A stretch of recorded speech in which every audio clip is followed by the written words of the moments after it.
नमस्कार, good evening. हमारे प्रिय विद्यार्थियों का हार्दिक स्वागत। प्रिय विद्यार्थियों, आपके एग्ज़ाम प्रारंभ होने वाले हैं और बहुत से विद्यार्थी ये जानना चाहते हैं कि जीएसटी क्या है।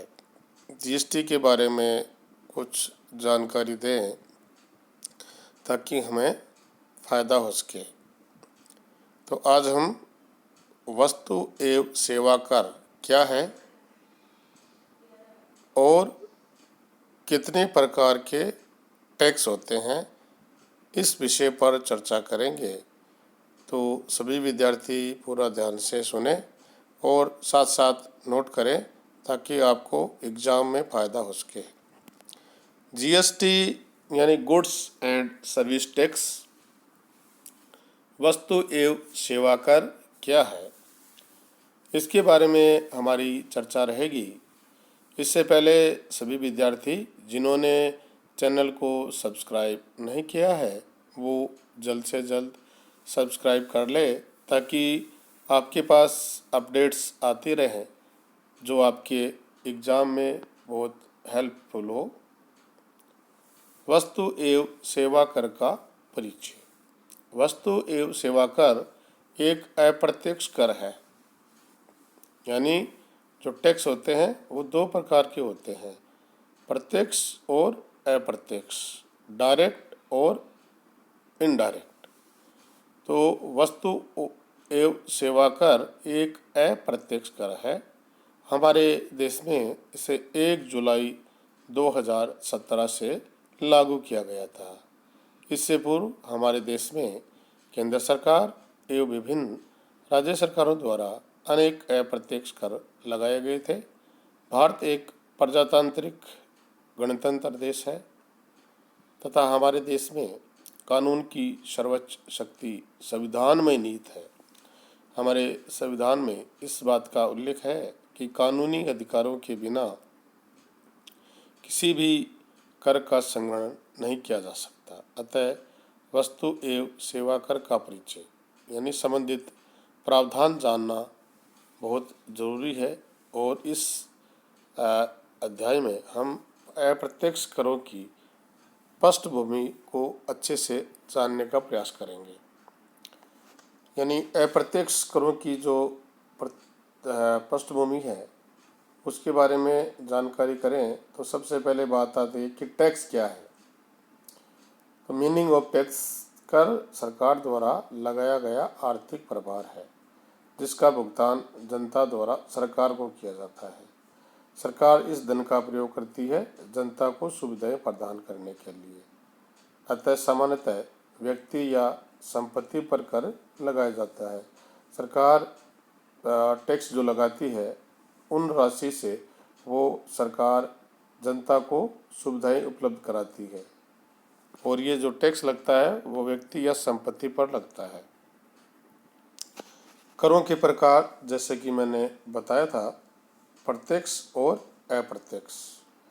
डायरेक्ट टैक्स से कहते हैं यदि कर का वास्तविक भार भी उसी व्यक्ति को वहन करना पड़े जिस पर यह लगाया गया है तो ऐसे कर को कहते हैं प्रत्यक्ष डायरेक्ट टैक्स। जैसे आयकर है तो जिस पर जितना आयकर बनता है उसी को चुकाना है।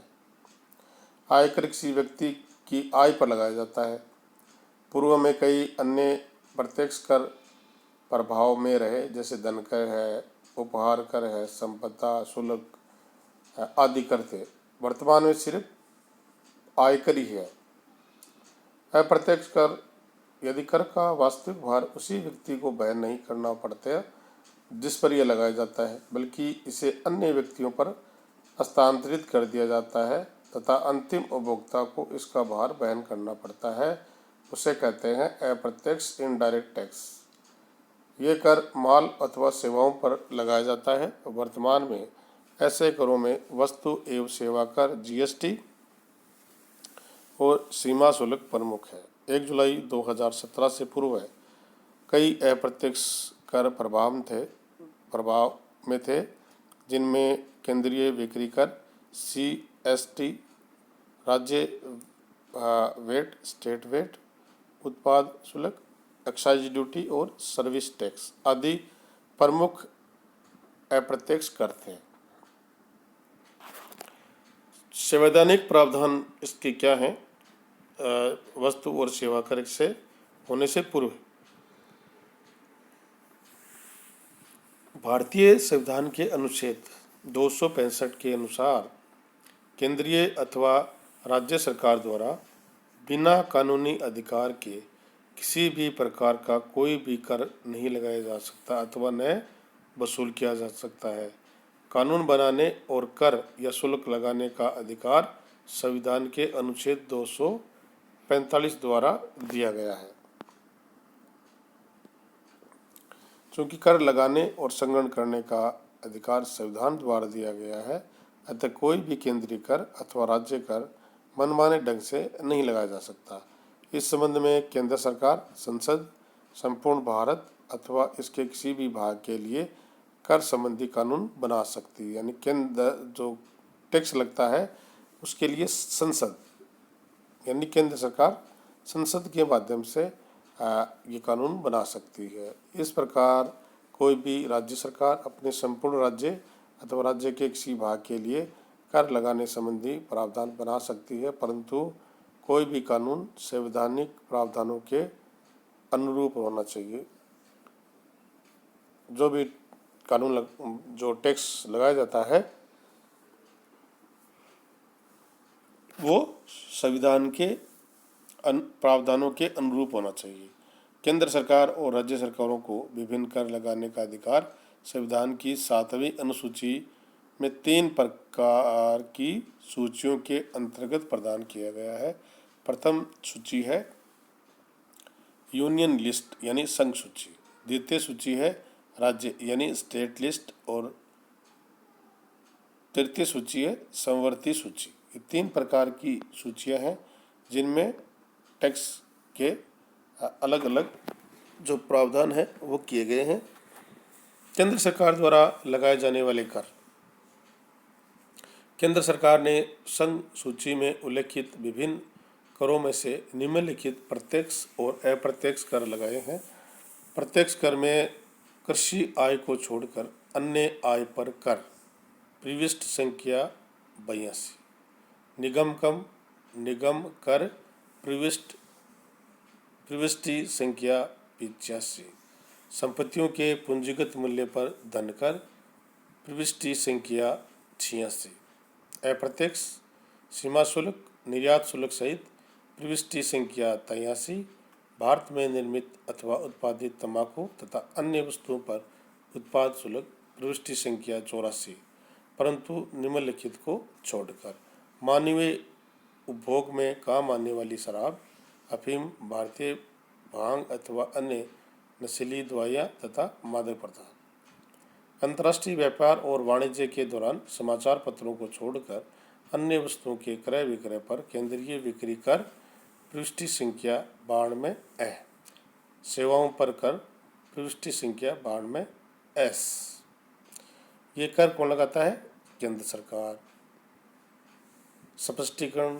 उपरोक्त प्रमुख कर अथवा शुल्कों की मदों के अलावा भी प्रथम सूची में अनेक मद हैं जिनका राजस्व केंद्र सरकार को प्राप्त होता है। भूतकाल में केंद्र सरकार ने कई अन्य कर अथवा शुल्क लगाए थे, परंतु अब वे प्रभार में नहीं है। जैसे संपदा शुल्क, ये कर किसी व्यक्ति की मृत्यु होने पर उसके द्वारा छोड़ी गई संपत्तियों पर उन संपत्तियों को प्राप्त करने वालों से वसूल किया जाता था। धनकर भी वित्तीय वर्ष 2015-16 से समाप्त कर दिया गया है। अब बात करते हैं राजस्व यानी जो हमारे राज्य सरकार है उनके द्वारा जो टैक्स लगाए जाते हैं उनके बारे में। राज्य सरकारें द्वितीय सूची यानी राज्य सूची में उल्लेखित विभिन्न प्रत्यक्ष और अप्रत्यक्ष करों को लगा सकती है, जिनमें कर इस प्रकार है। भू राजस्व अथवा माल गुजारी प्रविष्टि संख्या 45, कृषि आय पर कर प्रविष्टि संख्या 46, भूमि व भवन पर कर प्रविष्टि संख्या 49, राज्य में निर्मित अथवा उत्पादित निम्नलिखित वस्तुओं पर उत्पाद शुल्क अथवा भारत में किसी भी स्थान पर निर्मित अथवा उत्पादित ऐसी वस्तुओं पर समान अथवा निश्चित दर से संतुलनकारी शुल्क, मानवीय उपभोग में काम आने लाई जाने वाली शराब, अफीम, भारतीय भांग अथवा नशीली औषधियों अथवा मादक पदार्थ, परंतु उन औषधियों पर साधन सामग्रियों को छोड़कर जिनमें इन पदार्थों का प्रयोग किया गया हो, प्रविष्टि संख्या 51, ये टैक्स लगाए जाते हैं राज्य सरकार द्वारा।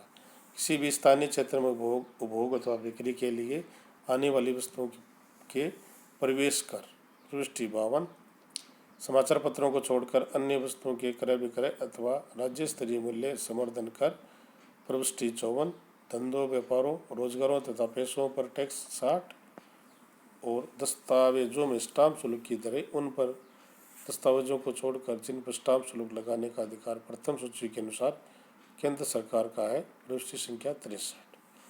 उपयुक्त सभी मुद्दों के अलावा द्वितीय सूची में कई अन्य मुद्दे हैं जिन पर राज्य सरकार को राजस्व प्राप्त होता है। तो ये दो प्रकार के जो टैक्स मैंने बताए, उन टैक्स को लगाने का काम केंद्र सरकार और राज्य सरकारों का होता है और उनके माध्यम से जो टैक्स प्राप्त होता है वो जनता की सुविधाओं के लिए उपयोग में लाया जाता है ताकि उनको सुविधाएं मिल सके। तो ये है जीएसटी की प्रारंभिक जानकारी।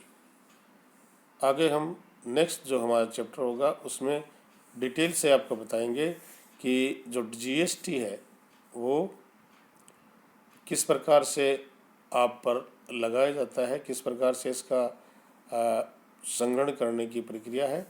तो आप सभी विद्यार्थियों का बहुत बहुत धन्यवाद। Thank you.